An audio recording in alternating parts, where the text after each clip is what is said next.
In fact, when we wrapped up with you an hour ago, we saw officers running back from this crime scene with their hands poised by their guns, running into this apartment complexes that you see right here next to you. We were actually told to step back for some safety. Now, officers again headed into this apartment complex. We saw even the fire department was here. They were searching for something on the roof. We also saw what looks to be a teenager go into the back of the cop car. Now, again, we do not know if this is connected to the homicide investigation, but this is exactly where officers had been searching since about 8 o'clock this morning. Again, a very active scene right now. Officers are clearly searching for something. We are working to get you some more information, so stick with us both on air and online at CBS17.com. Live in Durham, Haley Fixler, CBS 17 News. 2 Durham students are dead tonight and another is in the hospital after a shooting Tuesday night. Good evening, everyone. I'm Rod Carter. I'm Angela Taylor. Thanks for being here. The bodies were found early this morning near a middle school. That's where we find CBS 17's Haley Fixler, who's been out there all day. And Haley, what new information have you learned? Well, officers say right now this shooting is not determined to be random so far in this investigation. And as you mentioned, the shooting did happen right by Brogdon Middle School. But this investigation has nothing to do with the school or campus itself. Now, these deaths mark 13 homicides in the city so far this year and has the youngest victims. All units en route to Leon Street, PD advised. 3 16-year-old boys shot late Tuesday night on Leon Street, right in front of Brogdon Middle School. One victim was taken to the hospital by his parents. He told Durham police his 2 friends were shot. We're going to have two deceased individuals. That's only going to be out here for a time of death. Is what we're going to need.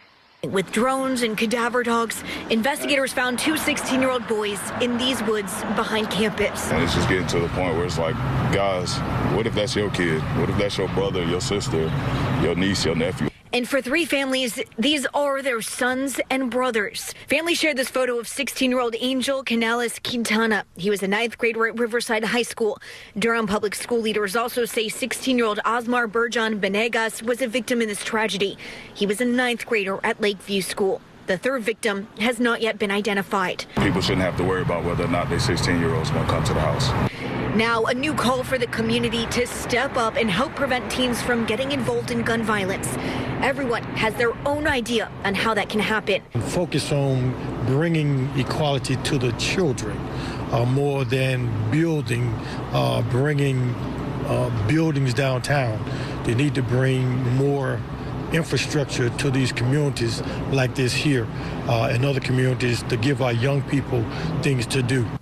Durham school leaders also released this statement saying, in part, we must counter the easy availability of weapons and provide opportunities and social support networks for our youth so that violence is unthinkable. And Durham police tell us now 13 juveniles have been shot so far this year. They also say the 3rd victim in last night's shooting was taken to the hospital with life-threatening injuries, but that his condition has not yet changed. Live in Durham, Haley Fixler, CBS 17 News. All right, Haley, thank you. CBS 17's Haley Fixler is live on Dorset Drive after listening to those 911 calls and finding out more about the woman who died. Haley, who was she? Well, her name was Cicely Ann Walker, and I'm going to tell you that investigators have been here since early Sunday morning, and they said that they're going to stay here until they figure out how Walker died and why Ian DeLauder shot himself.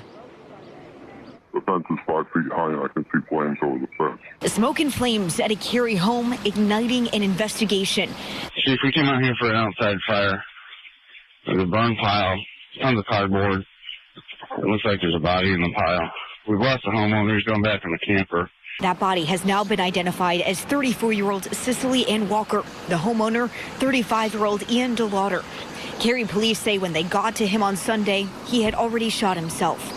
We do have a history with him. We do know of him. Since 2018, officers have been called to this house on Dorset Drive 21 times. In 2022, there were numerous calls for drugs, suspicious activity, and welfare checks. Last month, they responded to a car fire here. Neighbors tell us DeLauder kept to himself. He was working on renovating this home until about 9 months ago, and then they say he started acting differently. In August 2022, he was arrested in Raleigh for felony larceny and possession of cocaine. Just last month, Cary police arrested him for various felony drug charges. Another woman was found at this home on Sunday. Investigators tell us she was unharmed and is helping police put the pieces together. But there are still many unanswered questions. We're still looking through the timeline of everything that transpired that night and the night before to make sure that we are not missing anything. Is there anyone else? Is there anyone else out there that we need to speak with? Anyone else that we need to talk to?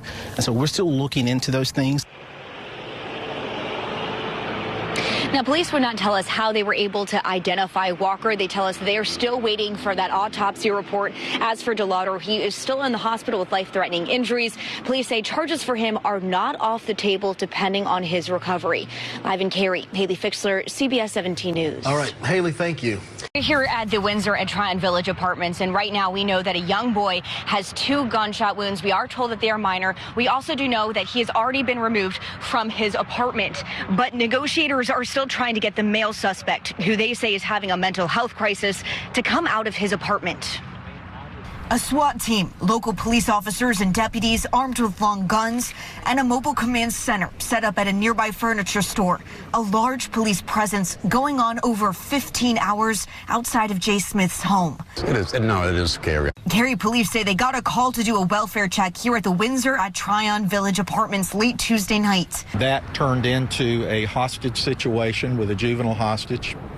And an individual in crisis. The building 4000, which was the place it happened, they evacuated everybody out of there. Smith left his house Wednesday morning and was not able to go back.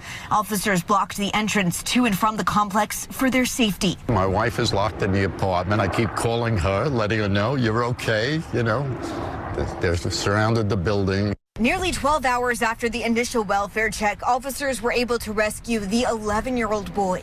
He has 2 wounds, one on the arm, one on the neck, and they're minor injuries. Is there an officer with you? There's one of them's been robbed with. Can you or the officer ask the child if he knows what kind of weapon he was shot with?